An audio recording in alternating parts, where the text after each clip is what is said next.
Tonight is a very special occasion as we are excited to hear a discussion on the relationship between science and religion.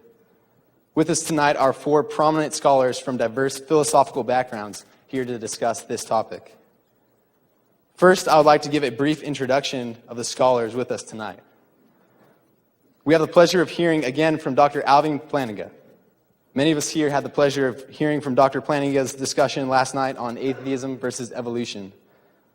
Dr. Plantinga received his MA in philosophy from the University of Michigan and his PhD in philosophy from Yale University. Dr. Plantinga's wide-ranging philosophical interests and important contributions figure perhaps most prominently in metaphysics and epistemology, specifically as related to philosophy of religion.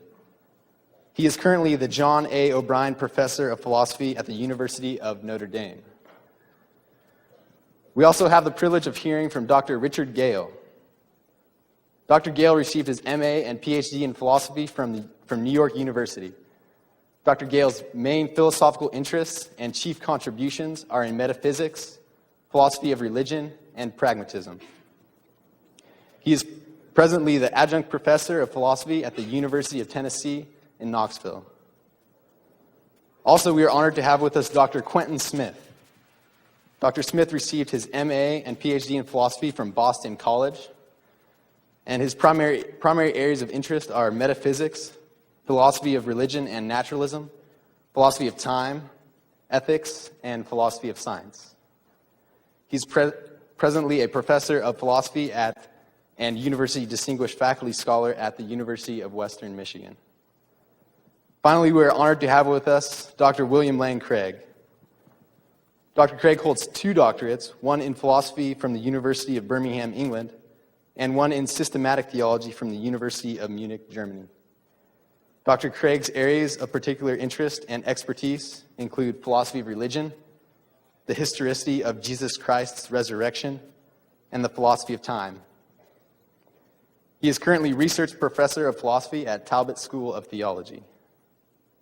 I would like also to introduce for tonight's moderator, Mr. Keith Abney. Mr. Abney received multiple degrees also, including an MA in History and Philosophy of Science from the University of Notre Dame, an MA in Theology from Fuller Theological Seminary, and an MA in Philosophy from the University of Notre Dame.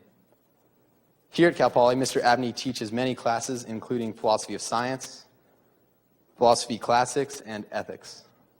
So without further ado, I'd like to turn it over to Mr. Abney, who will further explain the format of tonight's event. Thank you.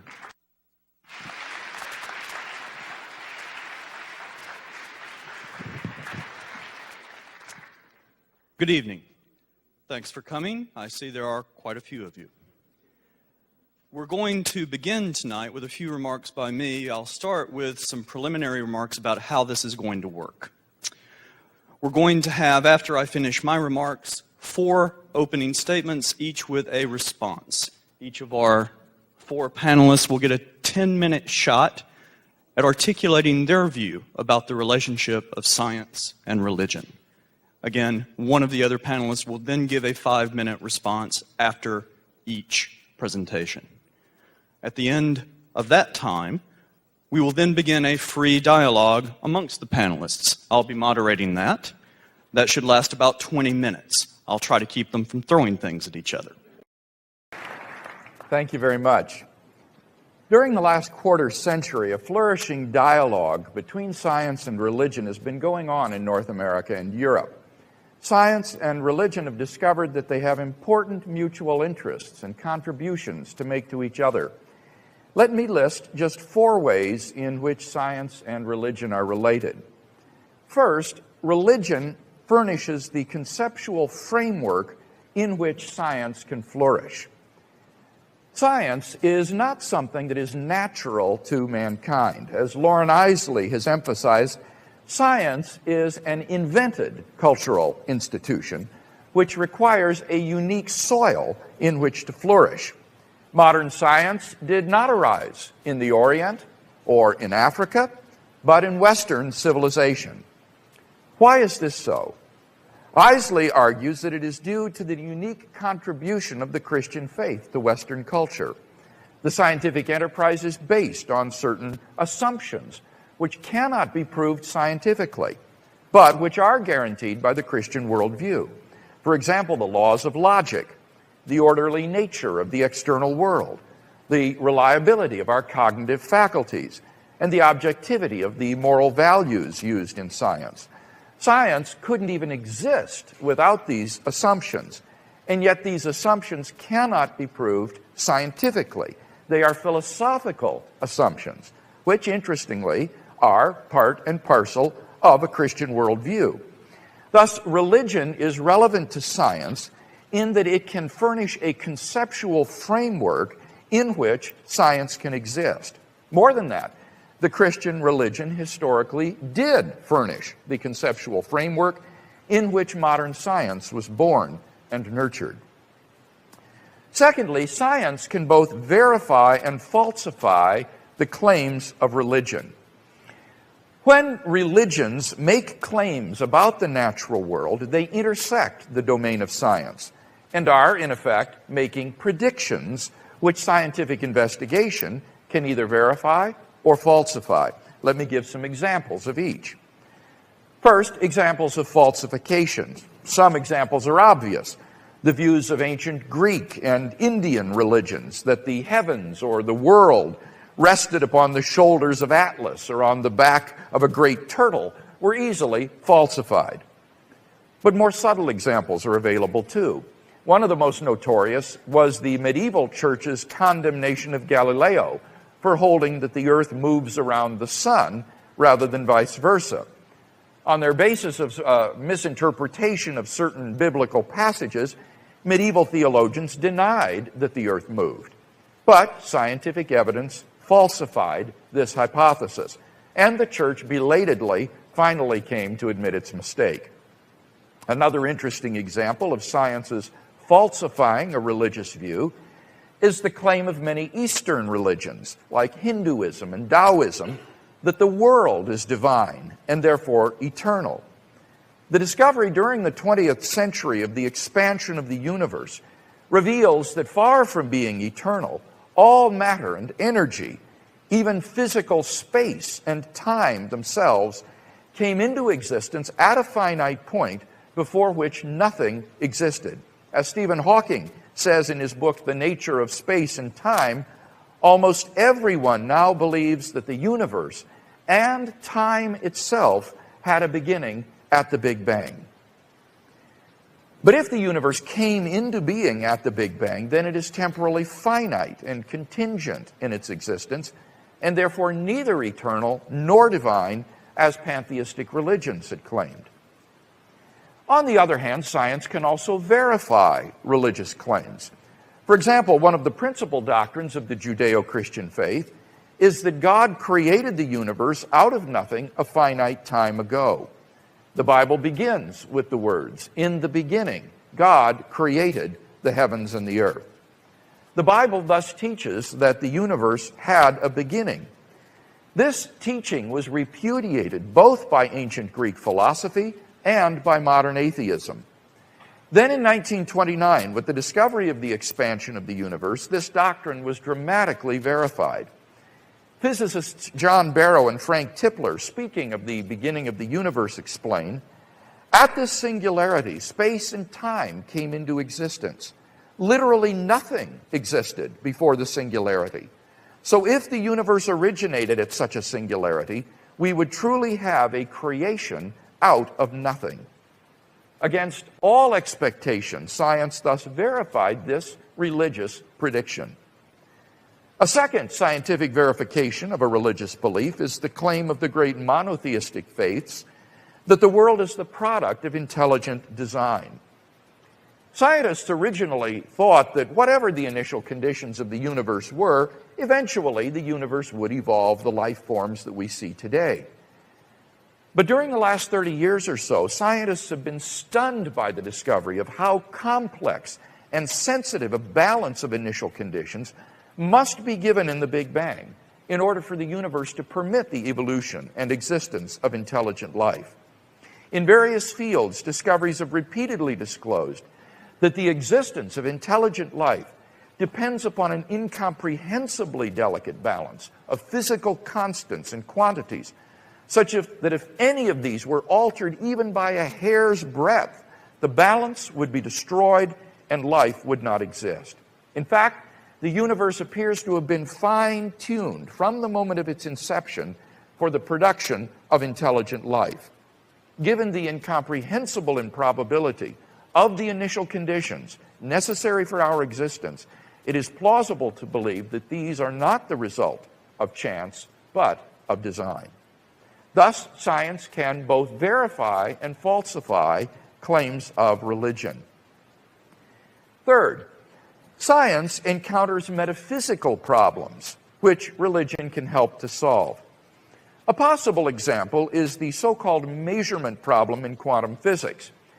According to quantum physics, subatomic particles do not have all of their properties intrinsically, but only in relation to a measuring apparatus.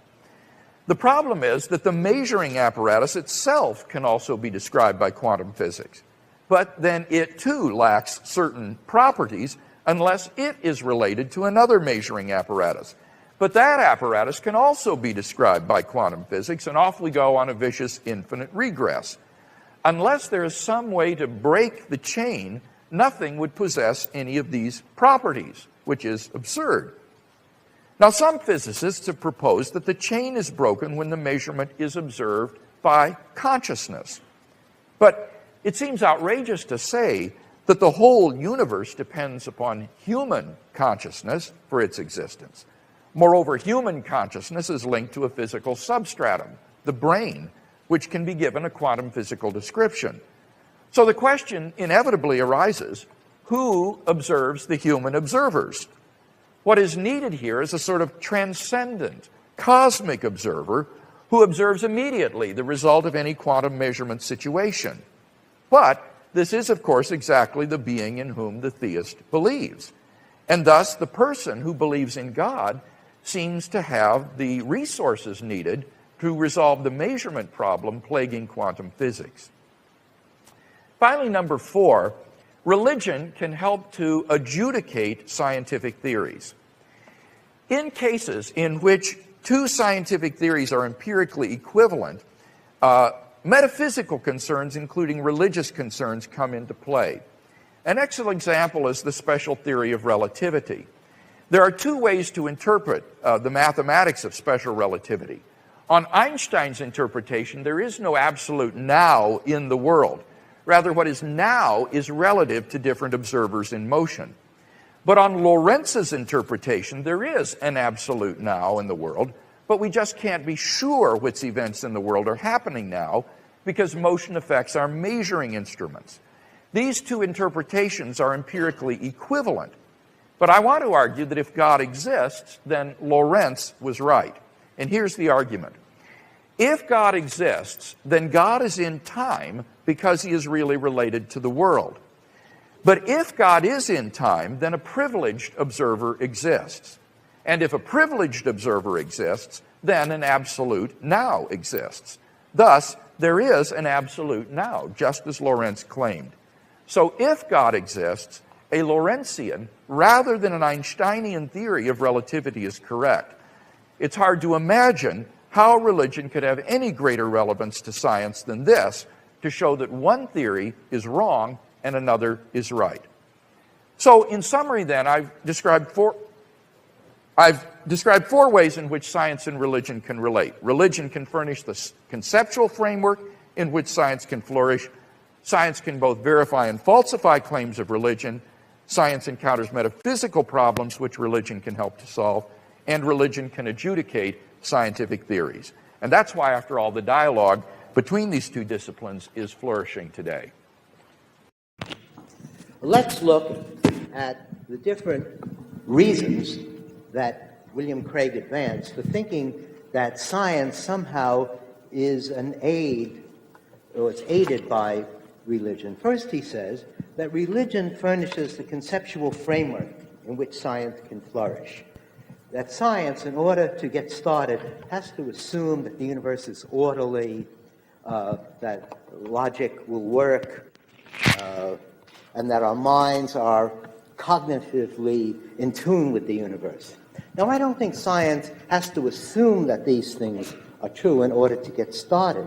It could simply adopt as a working hypothesis that there are causal laws to be discovered and the universe is orderly. Moreover, it has quite a bit of good empirical evidence from our common sense experiences that there is widespread regularity in the world. Furthermore, it's possible that religion would give rise to science and that science would wind up giving a view of the world that would challenge the religious view. And that's going to be the substance of my 10-minute remarks, so I won't go into it here. It's something like Bertrand Russell's remark, common sense gives rise to science, but science, if true, refutes common sense, because it depicts a world that challenges the common sense view of things as having, objective sensory qualities. Let's move on now.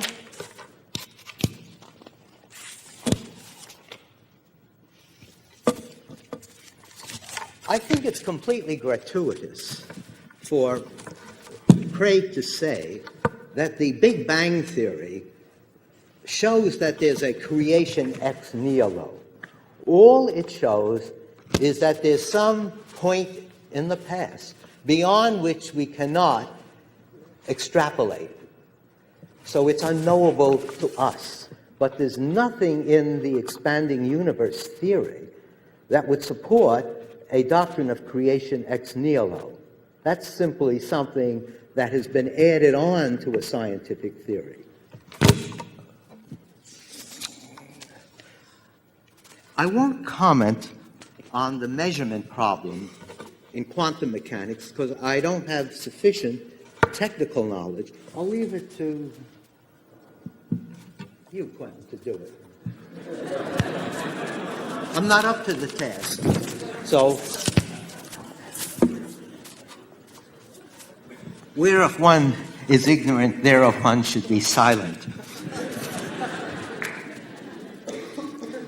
Now, the claim is that religion can help to adjudicate rival claims in science, like the opposition between a Lorentzian and Einsteinian version of relativity theory. I don't think any scientist would think that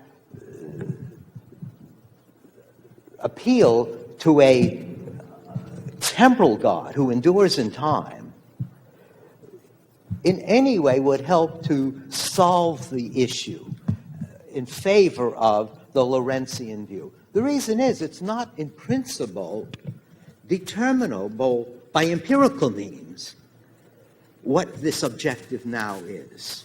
And science wants to not allow its ontology, what it takes to be real, to outstrip what in principle is verifiable. So it might settle the matter from the standpoint of a theologian, but certainly not someone committed to the scientific method of inquiry. Well, these are just a few quick remarks. And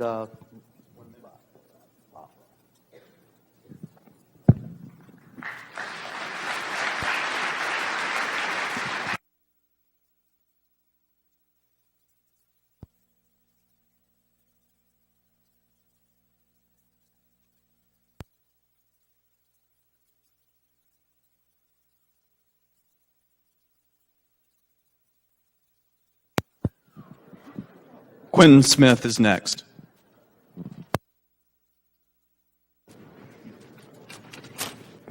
That's only the first.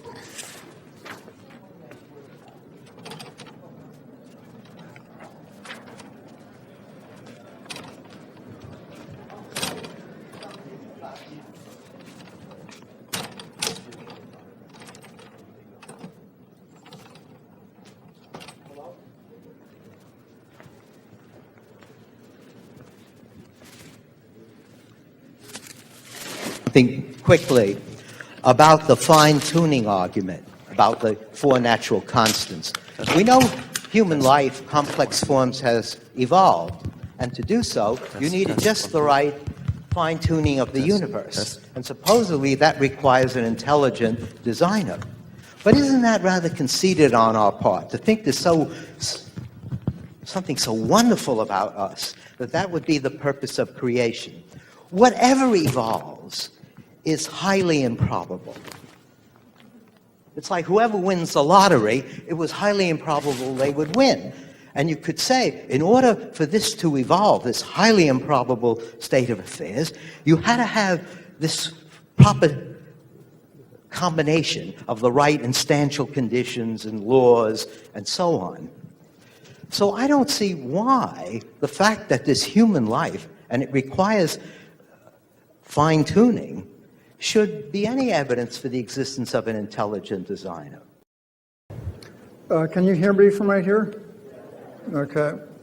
All the theists I know, they would say that if they had to make a choice between saying that all of science is false or theism is false, they would say that theism is false. And what I want to argue today is that there is a contemporary scientific theory that is highly confirmed, and that, if true, entails that God does not exist, and therefore that atheism is true. Now, that theory is Einstein's general theory of relativity as applied to the universe in Big Bang cosmology. Now, in this universe, I've drawn here the first 3 minutes of the universe. This is the first minute. This may be called the Big Bang. This is the first minute, the second minute, and third minute. And as you can see, the first minute causes the second minute. It sufficiently causes it. And the second minute sufficiently causes the third minute, and that the fourth minute. So what that means is that the universe, each state of the universe is sufficiently causally explained by prior states of the universe. And then if that's the case, then there's no room or place or possibility for there to be a supernatural being, such as God, to cause the universe, since the universe has already caused itself in the metaphorical sense that each part of the universe is caused by another part. And if that's true, there's nothing left for God to cause. And one might say that, well, if each part of the universe is caused by another part, then what about the whole of all the parts? Isn't that something that God could cause? And I think the answer to that would be no, because a whole is wholly identical with all the parts. And so all the parts entail the existence of the whole. Now, this is true whether the whole be a set or a mere logical sum or an aggregate or whatever type of whole you want to conceive. And so if there are two things that are logically equivalent, the whole of the universe and all the parts of the universe, and one is explained, then that means the other one is also explained. So if each part of the universe is causally explained by another part, and all the parts of the universe are logically equivalent to the whole that's wholly identical with all the parts, that implies the whole of the universe is caused. So therefore, God can't cause any of the parts, God can't cause the whole, so God can't cause anything. And on Einstein's theory, the universe is completely self-caused. Now, this is even true if the universe began 15 billion years ago in the Big Bang. Because what happened here, there was no first state of the universe that is uncaused by something natural or physical, and that would need God to cause it. Because if you take the first minute, okay, the third minute is divided into two halves. It's half a minute, half a minute, half a minute, half a minute. And this is half a minute, half a minute, half a minute, And this whole minute causes this whole minute. Now this is the first minute. Now here we have half the minute. Then I'm dividing up the other half of the minute into actually I shouldn't have 1/4 here. I should have 1/2 here. I should have 1/4.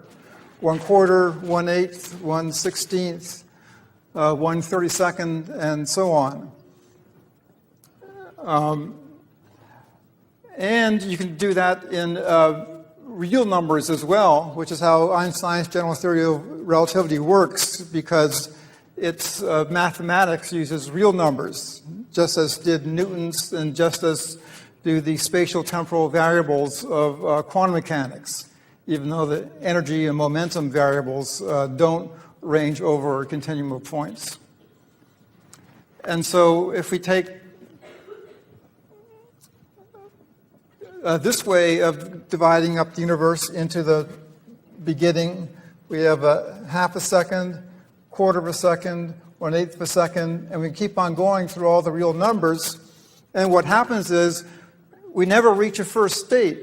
And the reason why is that the first instant of the first minute is physically impossible according to Einstein's general theory of relativity.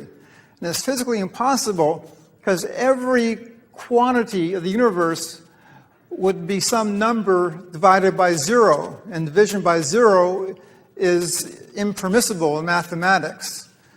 So, for example, the temperature of the first state would be some number n over 0, so that's impossible. And the density of the first state, if there was one, would be some density number n over 0, which is impossible. And the curvature of the first state would be n over 0 as well. So it's impossible that there would be a first state of the universe, which means that the first minute is half open, which means that instead of there being a first instant, for every instant there is an earlier instant. And even though that doesn't mean time is infinitely past in that direction, it goes on for a number of minutes or hours, it begins right here at this first minute. And the sense in which each temporal instantaneous slice is caused is that as you continue to divide up these slices towards, or you want to number them by the real numbers,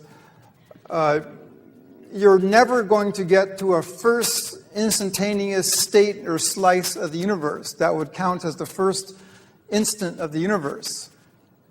So you would get, for every state, to be caused by some other state. Now that follows from the mathematics of real numbers, and that's used in Einstein's general theory of relativity. And that implies that between any two real numbers, there is another real number. And so if we delete the first instant, then that means we're deleting a real number. And so what is there between that state with its real number that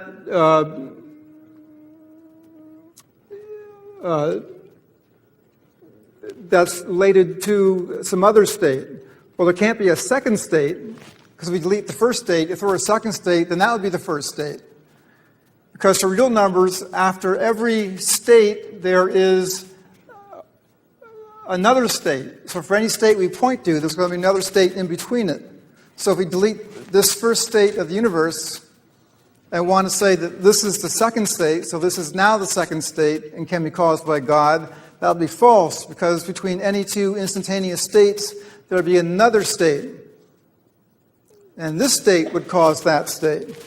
And if we're going to delete this, we want to say, well, if we delete this, then there's this state that's going to be the first state and can be caused by God. That would be false too, because between this and this, there's another state. You keep dividing up by halves infinitely, and you never ever get to a first state because you've already deleted the first state from the first minute. It's like, in terms of hours, like taking 12 noon to 1 o'clock. It's like deleting the instant 12 noon. Well, there's no instant that comes immediately after 12 noon. Any instant you point to, there's going to be other instants prior to it. And the same with the beginning of the universe.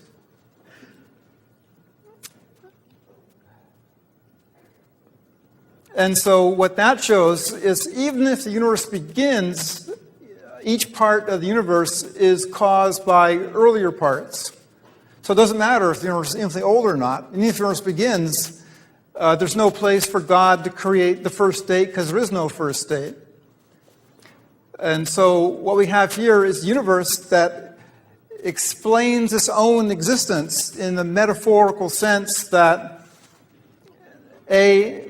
each part of the universe is caused by an earlier part, and B, all the parts of the universe are logically equivalent to the whole of the universe. And if all the parts are causally explained, then it logically follows that the whole is explained, because the whole would then be a logical entailment of all the parts. So there's nothing whatsoever left for God to explain. No parts, no whole. And since this is the currently accepted theory, Big Bang cosmology, which is a solution to Einstein's equation, general theory of relativity, then it follows that the universe is completely naturally caused by its parts, and there's absolutely no room for God to cause anything, and therefore God does not exist. Let me say, before I look at Quentin's argument specifically, two things about it. First, I don't think it's an argument against the existence of God, per se. It's an argument against creation. It's an argument against creation out of nothing, but it's not an argument against God's existence as such. And secondly, it's not really an argument based on the incompatibility of theism with the truth of science, but it's an argument based on the supposed incompatibility of theism with scientific realism about certain theories, particularly scientific realism about the general theory of relativity. Well, I don't think the theists need be committed at all to scientific realism about certain space-time theories. After all, the general theory is incompatible with quantum theory as well, not only with theism, if Quentin is right. So that one needn't be a realist about these theories in order to regard them as correct and accurate and making correct predictions. So the argument is really that creation is incompatible with scientific realism. I don't think the argument, even if correct, therefore, is quite so earth-shattering as it might seem at first. But is the argument correct? Well, the argument is that for every instant of time, there is always a prior instant, even if time is finite, and therefore there can be no cause of the universe. Now, the key premise in the argument seems to be that if every instantaneous state of the universe has a cause, then the universe has no cause. If every instantaneous state of the universe has a cause, then the universe as such has no cause. Now, notice, first of all, that that is a philosophical, not a scientific premise. That premise is nowhere in the general theory of relativity. So this doesn't demonstrate the incompatibility of that scientific theory with creation. Rather, this is a philosophical argument that uses scientific information to try to disqualify creation. But it is a philosophical, not a scientific argument. Now, is this premise true? Well, it seems to me that false to say that just because every instantaneous state of the universe has a cause, the universe can have no cause. What is the justification for that premise? Well, it's not altogether clear from Quentin's presentation. Perhaps he thinks that if every state of the universe is explained, then the whole universe is explained. But that is clearly a fallacy of composition. It's like reasoning because every part of an elephant is light in weight, therefore the whole elephant is light in weight. So that can't be the justification for the premise. Well, maybe Quentin means if A explains B and B entails C, then A explains C. But again, that doesn't seem to be true. I don't think explanation is closed under entailment in that way. To give an example, I could say that the lady from housekeeping making my bed explains why my bed was made. the fact that my bed was made entails that my bed exists. But does therefore the ladies from housekeeping making my bed explain the existence of the bed? Well, clearly not. So that won't work as a justification for this premise. And then consider the argument for the fact that the universe would have a cause. Whatever begins to exist has a cause. The universe began to exist. Therefore, the universe has a cause. Quentin's argument implies that the universe never began to exist because it had no cause. If whatever begins to exist has a cause, then the universe, being uncaused, never began to exist. But in what sense did it never begin to exist? Well, Quentin would say the universe never began to exist because for every state of the universe, there is always another instantaneous prior state. But I think that's just the wrong definition of what it means to begin to exist. To begin to exist does not mean to have a beginning point of existence. It simply means that for any temporal interval at which something exists, there is only a finite number of equal intervals prior to that. And it's in that sense that we can say that the universe began to exist. And therefore, Quentin's premise, I think, is unjustified. Finally, notice one odd anomaly about this argument. If it's correct, then nothing could ever begin to move from a state of rest. Because if something is at rest and begins to move, there is no first instant at which it's moving. If it's moving, then it's already in motion. It's not beginning to move. But if it's at rest, then it hasn't yet begun to move. So if for something to begin to move from a state of rest implies there is no first instant at which it begins to move. Rather, it just begins to move, and you can always analyze its motion in terms of these instantaneous states right back to the point of rest. In exactly the same way, the universe could begin to exist even if it lacks an initial instant or beginning point of existence. Now, Keith runs a really tight ship here, so I'm going to have to watch myself that I don't exceed my I guess I've got 10 minutes. Well, our topic is the relation between religion and science. Now, there are very many different kinds of religion, as you know. There is Buddhism, there is Christianity, there is Taoism, there is Hinduism, and so on, Judaism, Islam. There is also a kind of religion, there's something at least like a religion, as I said last night, something I'll call naturalism. That's the idea that there isn't any such person as God or anything like God. And I say naturalism, while maybe we can't say explicitly that it's religion, that might be stretching the term a bit, but I don't care to argue about these words. Naturalism, at any rate, performs many of the functions of a religion. I want to argue two theses in my 10 minutes. First, that there is superficial conflict but deep concord between Christianity and science.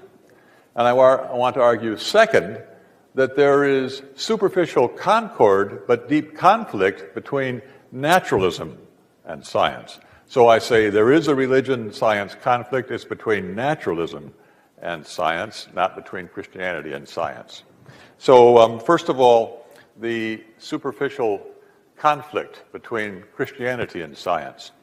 Let's take Christianity to be defined by the great creeds of the church, the Apostles' Creed, the Nicene Creed, the Athanasian Creed, the Heidelberg Catechism, the Belgic Confession, the Westminster Confession, add in some more if you want, and take what's common to them all, call that Christianity. Then clearly there's no conflict between Christianity and, say, physics. At least I don't see any. Clearly there's no conflict between Christianity and chemistry. You might say, well, maybe there's a conflict between Christianity and biology. But if that were so, it would presumably be because there is a conflict between Christian belief and evolution. Now, evolution has lots of different sides to it, and because Quentin will be breathing down my neck, I won't be able to explain any. I'm sorry, not Quentin. Keith will be breathing down my neck. I won't be able to explain any of that. But I'll just assert there isn't any incompatibility between Christian belief and evolution either. God could have created the world by virtue of evolutionary processes. Where there does seem to me to be a conflict is between Christian belief and a certain fast-growing part of psychology called evolutionary psychology, formerly called sociobiology. The whole aim of evolutionary psychology is to explain prominent, important human traits in terms of our evolutionary origin back there on the plains of Serengeti a million years ago. So evolutionary psychology attempts to explain, for example, the sort of behaviors that characterize men and women when they behave with respect to each other, parents and children too. But not only that, it also tries to explain such things as our love of art, our love of music, our love of stories, literature, and the like, and our religion and our morality. Attempts to explain all of these things in terms, as I say, of our evolutionary origin. Each of these things, whatever part of it we're talking about, at some point arose in some fashion and turned out to have adaptive value, enabled those people that displayed this trait or those groups that displayed this trait to survive and reproduce. So it was maintained in the race. All right. Now, some of these theories. One question is whether evolutionary psychology constitutes good science or not. Maybe it does, maybe it doesn't. And I won't say anything about that one way or the other. I'll just assume for the moment that it does. And some of the theories from evolutionary psychology, I take it, are incompatible with Christian belief. For example, David Sloan Wilson's theory of the nature of religion is incompatible with Christian belief because it implies that the cognitive faculties or the sources of belief, the cognitive faculties that produce religious belief are not aimed at the truth. Rather, they're aimed at the production of behavior which is fitness maximizing. And that seems to me to be incompatible with Christian belief. So there is a conflict. Well, I say this conflict is superficial. Why do I say it's superficial? For the following reason. As all of you know, when you do science, you aren't supposed to use God in your theories or any other supernatural being. You can't explain something in science by proposing that God does it. Maybe Newton could get away with that. In the old days, he could say God periodically adjusts the orbits of the planets, but nowadays, that's not proper. That's not part of science. Nor can you use in science anything as evidence that you think you know or know by way of faith from the Bible, by way of revelation, or by way of faith from the Bible, for example. Can't do that.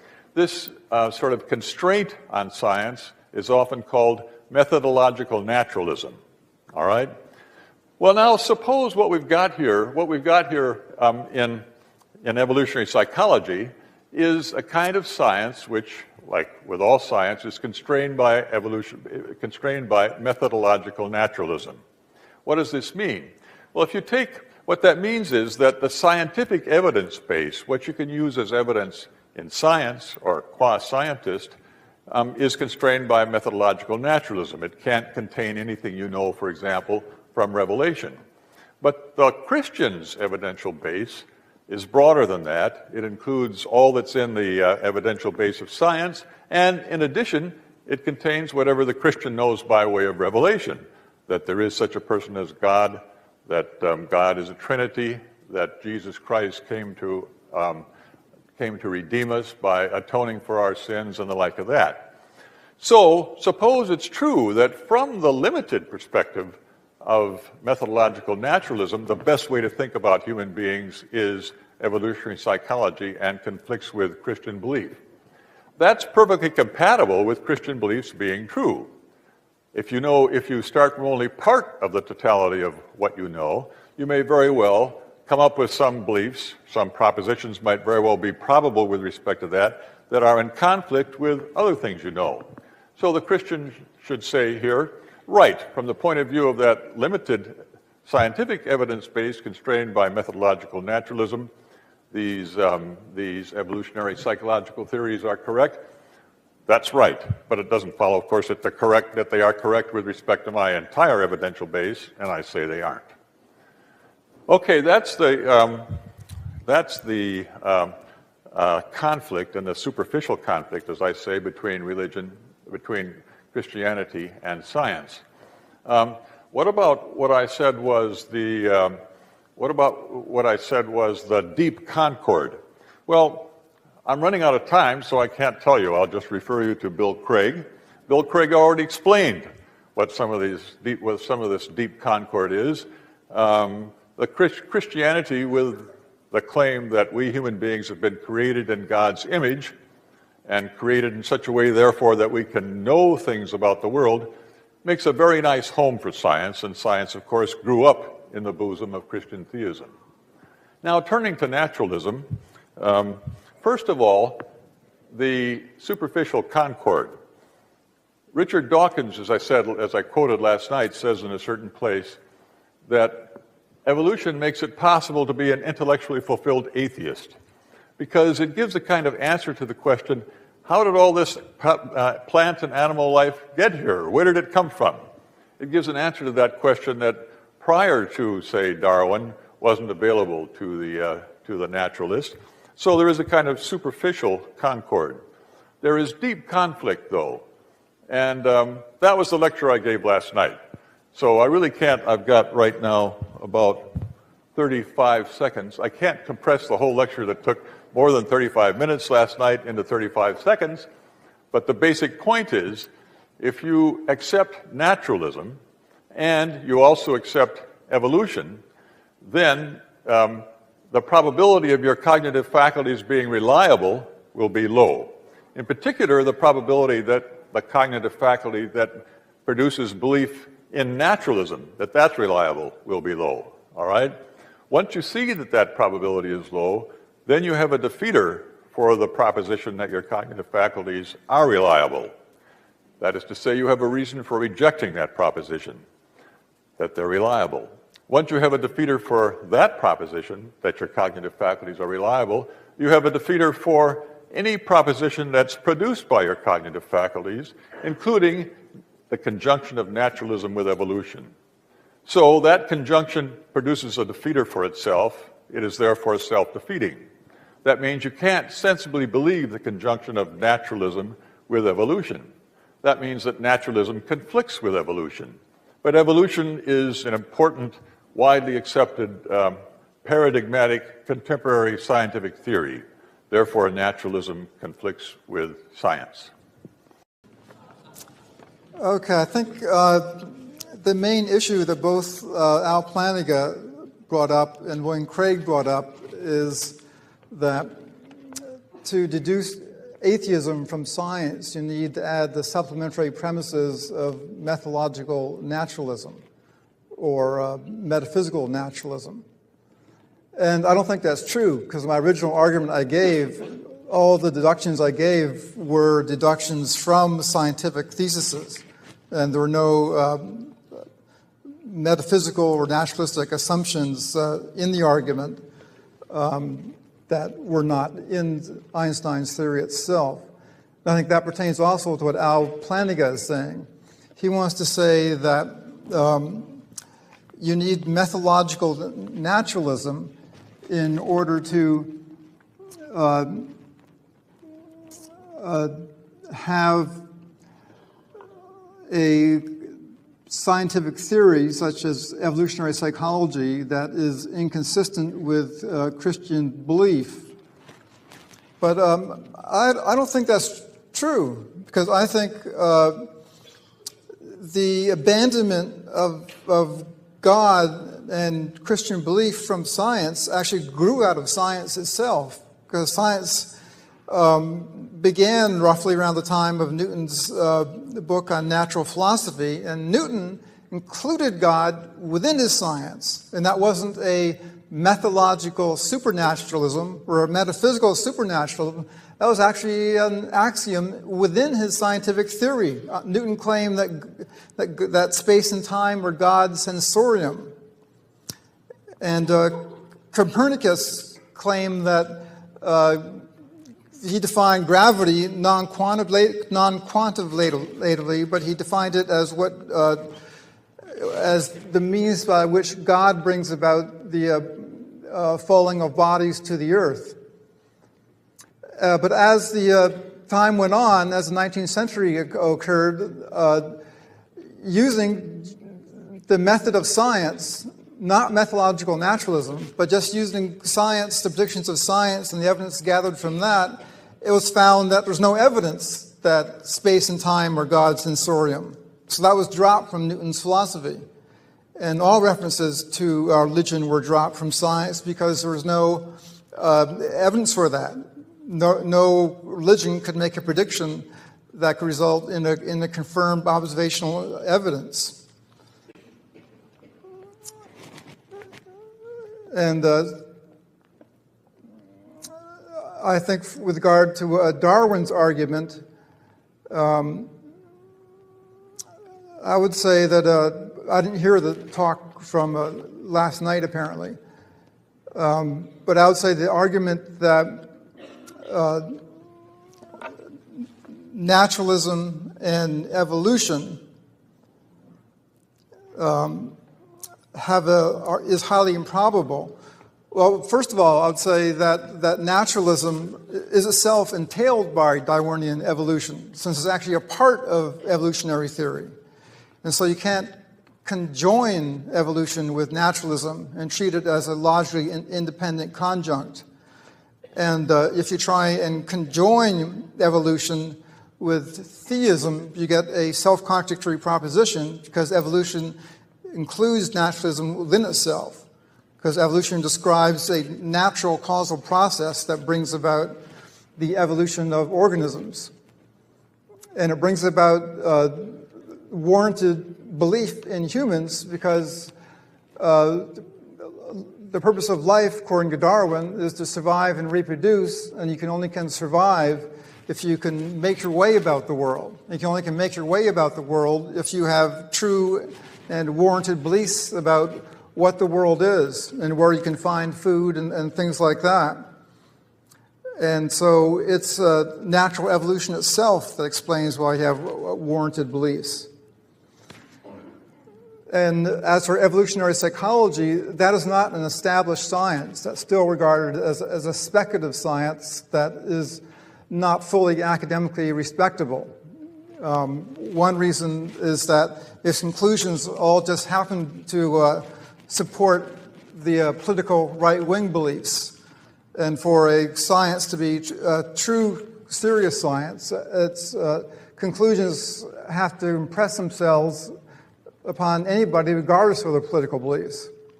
But I think a more serious science today is genetic psychology, which establishes the genetic inheritance of certain personality traits, in particular such as religion and atheism. They've done studies published in September issue of Science, 1997, showing that atheistic temperament and religious temperament are genetically inherited traits. And they showed that by taking identical twins, bringing some up with atheistic parents and some with religious parents. And they found out that the twins brought up with atheistic parents, as adults, the twins were both, they brought the twins up with atheistic parents, one twin with atheistic parents, one twin with religious parents, but both of the twins ended up as adults being atheists. Okay, we need to wrap it up. Okay, one more sentence. And then they took another set of twins, and they brought them up with atheistic parents, and again with religious parents, and both these twins, when they grew up to be adults, had a religious temperament. They believed in God. So that would tend to show that whether you're an atheist or a theist is a matter of the genes that you inherit from your parents.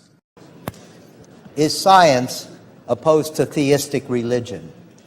A theistic religion being one that conceives of God as an absolutely perfect being who is personally involved with his creation.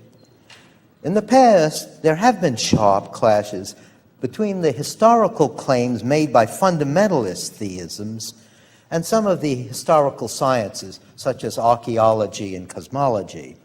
But sophisticated contemporary versions of theism have succeeded in neutralizing these conflicts by sharply separating the sorts of facts that science, in principle, is capable of explaining and those that are fair game for theism. There are, however, other ways in which science can oppose religion than by negating some of its creedal doctrines. It could put a strain on, create a liability for theism without being logically incompatible with it. It will be argued that it does this by giving some support to a metaphysical system that is at odds with that of theism. It must be emphasized that this oppositional relation is an indirect one. It does not hold between science per se and religion, but instead between religion on the one hand and a metaphysical theory that is rendered somewhat plausible by science on the other. Science, according to this scheme, need not render theism improbable, less likely to be true than not. Rather, it lowers the prior probability that theism is true, in which the prior probability of theism is the probability that it has relative to our background knowledge minus science. First, the metaphysics of theism will be sketched, and then the opposing metaphysics that science renders somewhat plausible. According to theism, God's purpose in creating the world was to have it populated by creatures like us, who can, through their own free endeavoring, come to know of his existence, adore, worship, and obey him, and eventually enter into a loving communal relation with him. This requires a metaphysics that depicts the world as a fit habitat to such creatures, one in which objective status is accorded to those sensory, emotional, aesthetic, and evaluative characteristics that give meaning and purpose to our lives. This is a humanistic or anthropomorphic metaphysics that projects the categories that apply to the world of human endeavoring onto reality at large. The world is designed so that it will serve as a proper moral proving ground for their free struggles to achieve sanctification and ultimately salvation. The world, therefore, becomes fraught with human meaning. Because human beings are made in God's image, they are essentially spiritual beings, as is their Creator. It is their immaterial souls that survive the medical demise of their physical, organic body. Their souls enjoy a libertarian type of freedom, similar to God's, that makes each of them a mini uncaused causer, an instigator of a causal chain without being determined by any earlier events to do so. This cozy, comforting metaphysics has been challenged ever since the rise of the new physics in the 16th century. The remarkable success of modern science has led many to question the three basic tenets of this theistic metaphysics. First, the objectivity of what has human significance. Second, immaterial souls. And third, their libertarian freedom of the will. The underlying tenet of their scientistic metaphysics is that science tells us of what is that it is, and of what is not that it is not. Since each of these three tenets of theistic metaphysics finds no place in the scientific take on the world, they are false. Let us consider how this is supposed to happen for each of these three tenets. First, the bifurcationism issue. The new physics was supposed to have shown that only the so-called primary qualities, those that are needed for the formulation of scientific laws and theories, have objective reality. All the rest, such as the sensory, emotional, evaluative, and aesthetic qualities, are relegated to the dung heap of the subjective, being nothing but ways in which organisms like us are consciously appeared to. Our common sense view of the world is radically mistaken. A troubling bifurcation between man and nature is thereby created. And much of philosophy since the 16th century, even when not theistic in intent, is an attempt to heal this breach. Surprisingly, some of the leading proponents of a scientifically based bifurcationism were themselves believing theists, most notably Descartes. Descartes was worried by the false beliefs that were based on the manifest common sense view of nature, since false belief is taken to be a species of evil.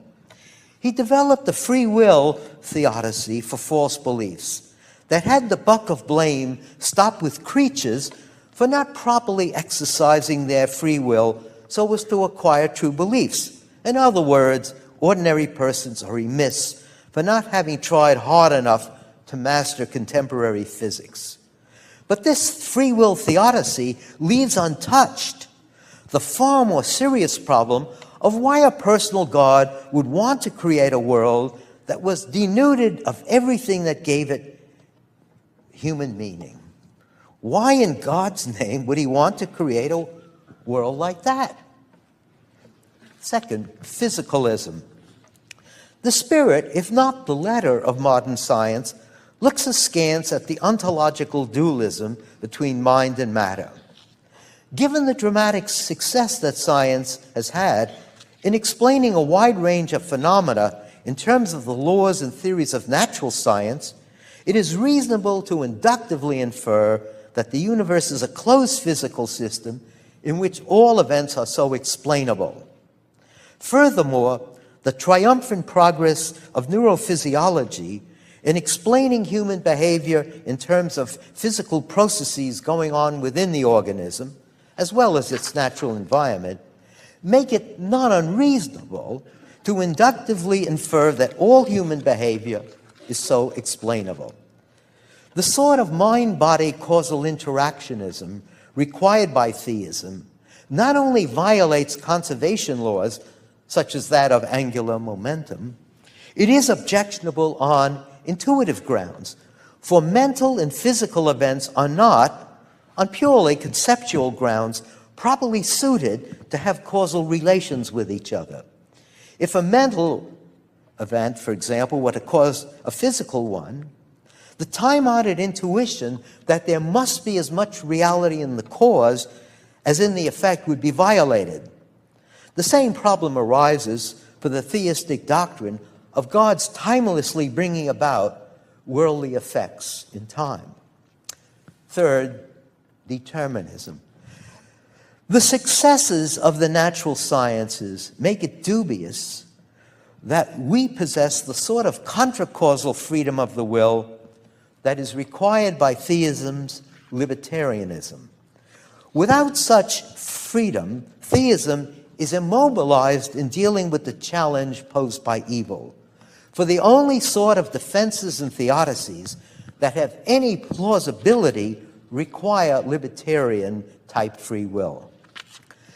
The success of the social sciences in giving naturalistic causal explanations of religious beliefs and experiences, although not showing that they are respectively false or unveridical, challenge exclusivist theistic religion, such a religion being one whose creed entails that every other religion contains at least one false proposition in its creed, and that salvation can be achieved only by following this religion. Given how culturally determined religious belief and experience are, it is implausible that any given exclusivist religion is true, which does not mean that no generic brand theism is true, one based on a kind of vital common denominator of the creeds of the great extant religions. The theist, of course, will challenge all three of these scientistic views. It's not science, it's a metaphysical theory inspired by science.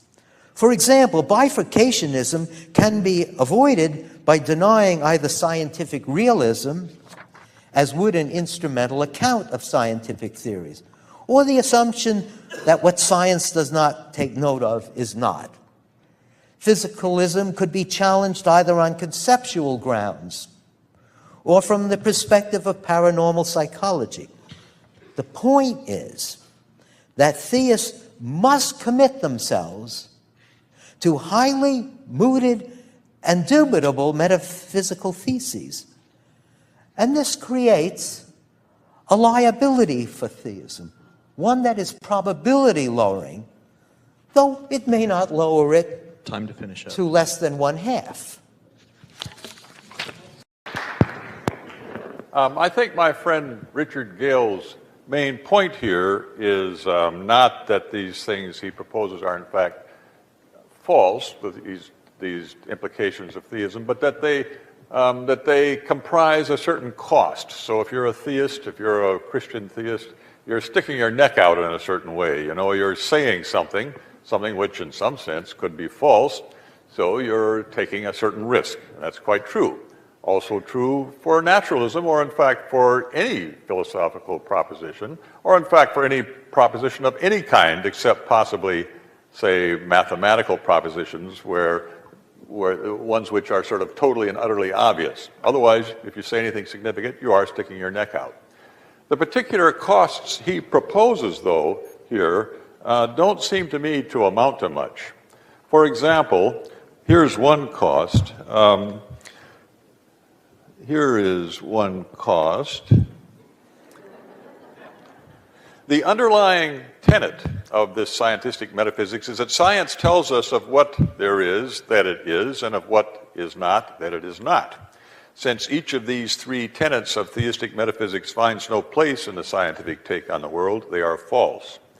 So the cost here, one cost is that the theist has to reject the idea that any proposition which doesn't find a place in the scientific take on the world is false. The theist has to reject that. That's quite right. But that view, that proposition is eminently rejectable anyway. In fact, I think that proposition is necessarily false, and the cost of rejecting a necessarily false proposition is pretty minimal. In fact, I'd say it's completely minimal. No cost at all to rejecting something that's necessarily false. Why do I think it's necessarily false? Well, it says if something doesn't find a place in the scientific take on the world, then it's false. Theism doesn't find a place in the scientific take on the world, so theism is false. Science doesn't say theism is true, so it's false. But similarly, atheism isn't part of science. Science doesn't say atheism is true, so atheism would have to be false too on this principle. Both theism and atheism would have to be false. And that's a contradiction. That would be to say that theism is true because atheism is false, but also false. Theism would have to be both true and false, and atheism would have to be both true and false if that principle were true. And that's a bit too much to put up with. A principle like that, I would say, is necessarily false, and so the cost of rejecting it is minimal. Next, there is bifurcationism, which is the thought that all the rest, that is, only the so-called primary qualities, those that are needed for the formulation of scientific laws and theories, only they have objective reality. All the rest, such as sensory, emotional, evaluative, and aesthetic qualities, are relegated to the dung heap of the subjective, being nothing but the ways in which organisms like us are consciously appeared to. That's another thing, then, that the theist has to reject. But again, it seems to me that's eminently rejectable. There's very little cost in rejecting the idea that only primary qualities have any reality, so that, for example, there isn't anything real about morality. I say there is something real about morality, and I think we all think so. I mean, I think that's the natural human thing to think. For example, I believe it's not right for me to lie about my colleagues in order to advance my career. And I suspect most of you would agree with me. That's not the right sort of thing to do. I don't think for a moment that science shows that it's not true that that's not right. Science doesn't speak on that topic at all, and quite properly so. So I don't see that there is any cost here coming from science in saying that there is more to the world than these primary qualities. Next, physicalism. Here the thought is, he says, the spirit, if not the letter, of modern science looks askance at the ontological dualism between mind and matter. So physicalism, so science, he says, rejects what I was arguing for this afternoon, namely psychophysical, rejects dualism. That is, the idea that human beings are not themselves material objects, but rather are souls, let's say, or minds or selves that have material bodies. Well, 2 points here. First, it isn't part of Christianity, it's not an implication of Christianity to say that human beings are immaterial objects. As I said this afternoon, there are Christian philosophers, my colleague Peter Van Inwagen being an example, whom I mentioned this afternoon, who are themselves materialists about human beings, think that human beings are in fact material objects. So it's not really a cost of Christianity. But second, if it were, it would be one that I, again, would be very happy to pay, because it seems to me the idea that human beings are just material objects, that's false, and I think demonstrably false. Because as I was arguing this afternoon, I think one can see that it's not the case that a merely material object could be about something or could think about something. So again, the cost here is minimal. In general, I would say the cost associated with naturalism is much higher than the cost associated with Christian theism.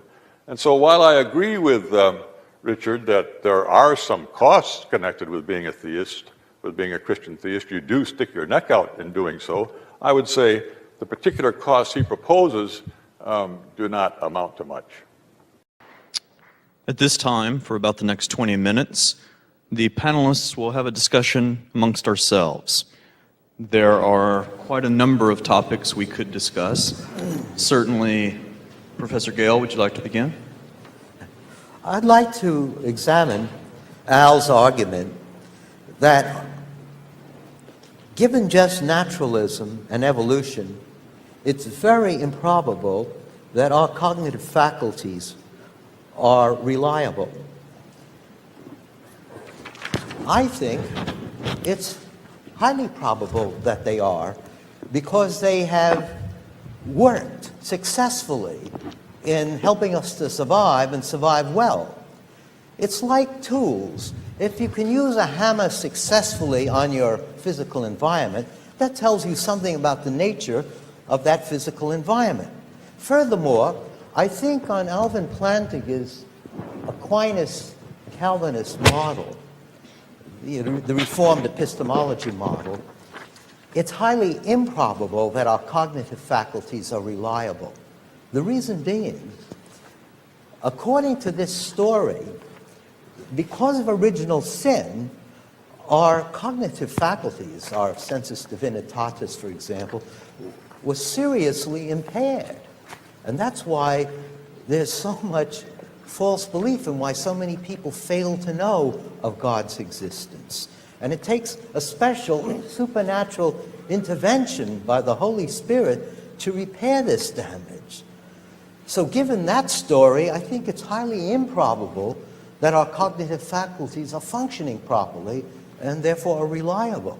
So I'm sort of turning your argument on its head. Well, that's not very nice of you, really, but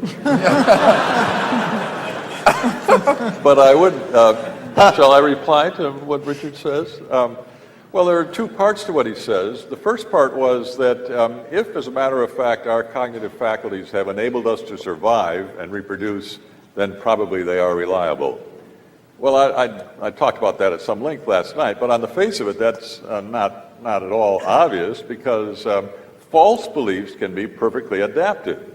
So, for example, if there is this tribe that thinks everything is a witch and can only form beliefs of the sort, that which has property P, that which is so-and-so, if they think that, all of their beliefs will be false. But if they ascribe the right properties to the right witches, so that they ascribe to lion witches the property of being fearsome and being such that you should run away when you see one, their body parts will be in the right place for survival. Those beliefs, though false, will be perfectly adaptive. For any true belief that's adaptive, I think you can also come up with a false belief that's adaptive. And this is to suppose something that's not given here at all, that as a matter of fact, on evolution and naturalism, N&E, together with materialism, which goes with those two, the content of a belief enters into the causal chain that leads to behavior. But I won't say any more about that. The other thing, he says, given the Christian story, it's unlikely that our cognitive faculties are reliable because of the damage, the noetic damage due to sin, the noetic consequences of sin, or the damage done to our cognitive faculties by sin. But Christians have always thought about this as concentrated with respect to knowledge of God, and perhaps also knowledge of one's own inner condition. So that it's not, no Christians have suggested that as a result of that, people don't know where they live or how old they are or how to get from one place to another or how to walk or anything like that. Not at all, just with respect to knowledge of God and what God requires of us and what God wants from us. So the thought would then be, Richard's thought would be that human cognitive faculties in general aren't reliable on that point, but that's no problem from the Christian perspective. The Christian perspective is that there is that sort of damage, but it is progressively done away with, progressively restored by virtue of sanctification, by virtue of the Christian life and walking in the Christian life as a result of conversion. There is a rebuttal to part of what Professor Plantinga has just said. A consilience argument would go like this. Supposing it is possible on an evolutionary account that our beliefs could be radically mistaken in part and still lead to adaptive behavior, still it seems unlikely that our beliefs could be radically mistaken across the board and still lead to adaptive behavior. So that by simply taking any one example, it doesn't make larger point of the argument. Yeah, but Keith, I just gave you an example of a tribe, all of whose beliefs were false. The beliefs are all systematically false because they all entail that there are witches, and there aren't any. Those beliefs are nonetheless all adaptive. So you can have whole systems of belief that are adaptive but false. That changes the nature of the argument, though, as to whether or not evolution would likely produce systems of behavior based on entirely false beliefs. And yeah, I mean, that would be a new argument. I'm not saying it's an argument that couldn't be made, but it would be a new argument. Well, I thought it was the same one. It was the one I was proposing. We But if it's might- new, so much the better. We might. I've got a question for, well, I've got several questions for Quentin, really. One thing Quentin says is something like this, that no religious statement, no proposition about God could be empirically verified. That seems to me to be whoppingly false. Here's a counterexample. God has not created 700-pound rabbits in Cleveland. One can certainly verify that. You go to Cleveland, and if you don't find any 700-pound rabbits, you know God hasn't created any 700-pound rabbits in Cleveland. I've got another question for Quentin, too.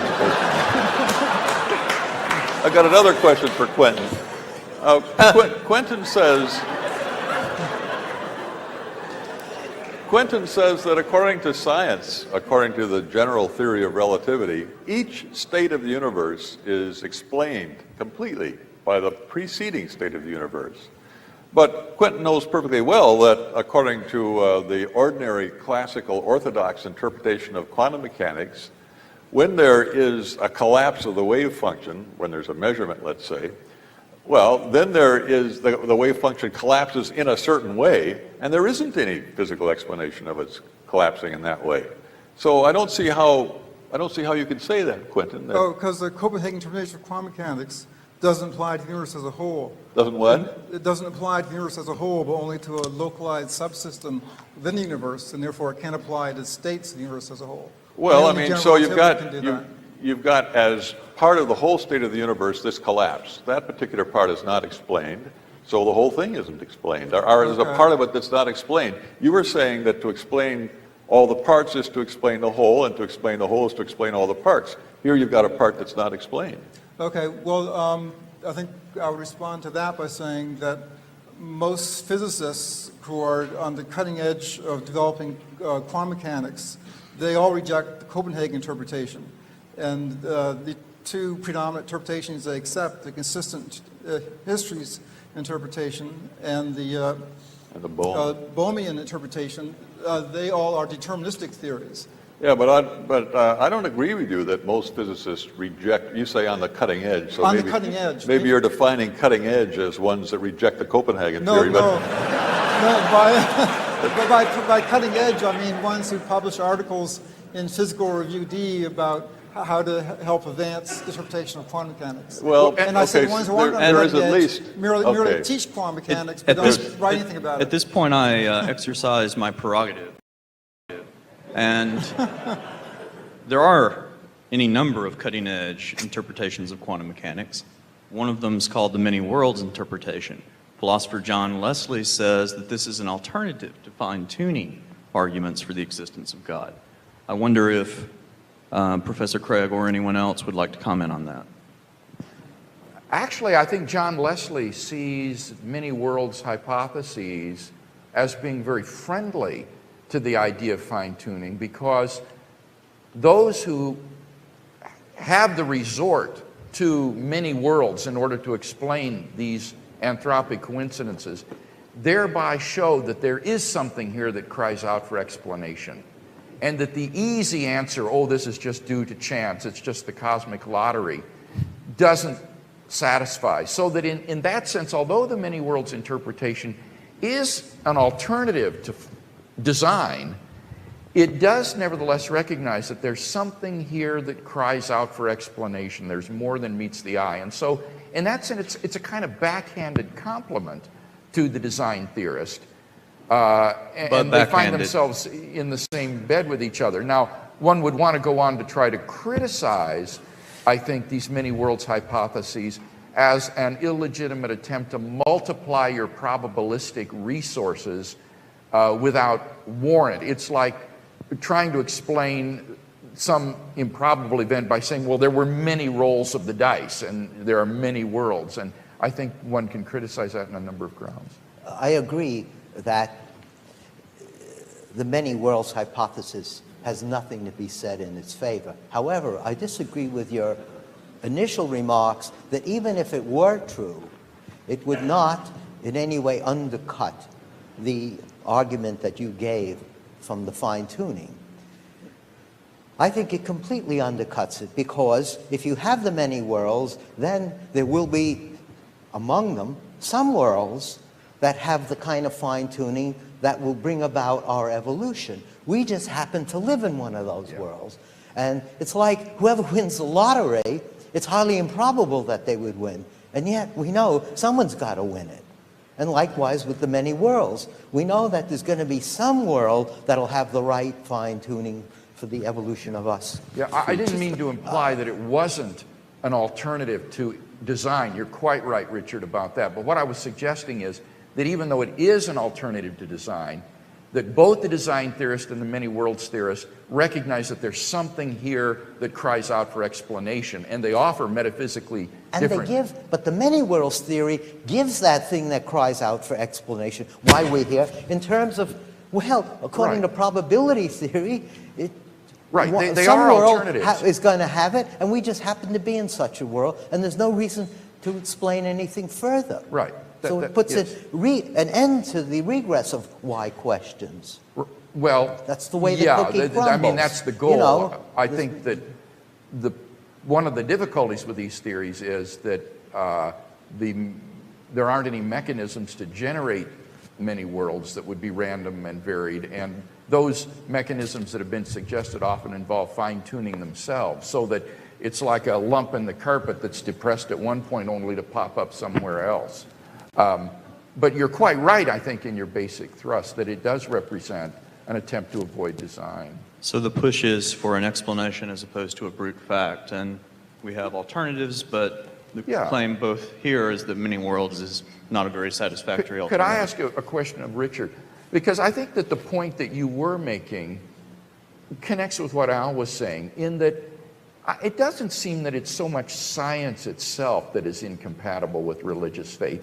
It's this scientistic metaphysic Right. that seems to have accompanied, maybe late 19th century science and then on into the 20th century. And it's really this sort of, it's more like a sort of sociology of science that maybe is inimical to religious belief rather than science itself. And I think in a sense Al was agreeing with that insofar as many scientists would want to say they have to presuppose methodological naturalism to do their work. And it seems to me that there is a point to be made here on your side, that there is this sort of sociology of science that is unsympathetic to Christian faith. But I guess what I would want to call into question is that whole methodological naturalism and say that this is an unjustified scientism, that it's based on philosophical assumptions we need to drop. Agreed. Okay. We're running out of time. Do you have a quick? Well, yeah, I'd like to comment on something Richard said a moment ago about the many worlds hypothesis. I don't think I entirely agree with that, which sometimes happens with me and Richard. But if you consider, say, our world, the likelihood that just by chance it would display this fine-tuning is much smaller than the likelihood that it would be so by design. That is, the proposition that it's fine-tuned in this way is much more likely on theism than it is on the chance hypothesis. Well, let's add lots of other worlds too. Let's say there are as many as you like. It's still true with respect to our world that the likelihood on its being designed of its being fine-tuned is much greater than the likelihood of its coming to be this way by chance. So I'm not sure that adding in all the other worlds really makes any difference. What it does make is this difference. You know that somewhere in that whole host of universes there will be some that are fine-tuned. Maybe you do know that, but it doesn't change anything with respect to our world. Quickly. You know, it's interesting about the many worlds hypothesis. Many theists would be very upset if David Lewis were right and there were an infinite number of concrete worlds just like ours. So every way that a world could be is a way some world actually is. And why? Maybe it's because we cease to be important. It's far worse than what Copernicus did in decentering man.